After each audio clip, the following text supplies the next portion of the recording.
Mabungahong hapon mga igsoon.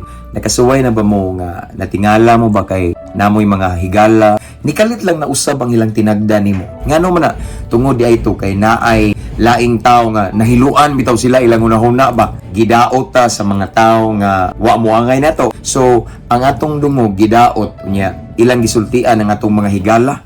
Matingata nga maayo man mig relasyon aning among silingan, among higala, akong amigo, akong best friend, pero nausab man siya ngano man na tungod kay wa ta kay baw nga naday tao nga naghatod og istorya nga dili maayo nila para madaot ta. Mao na nga nausab sila kay nito gidaot atong dungog, pero abi yung mga igsoon normal na siya nowadays. Ang pangutana, naunsa po itong naghatod og istorya nga gidaot atong dungog, kumusta sila? Kabantay ka sila may nadaot kay ang Ginoo mudapig yun na igsoon nato.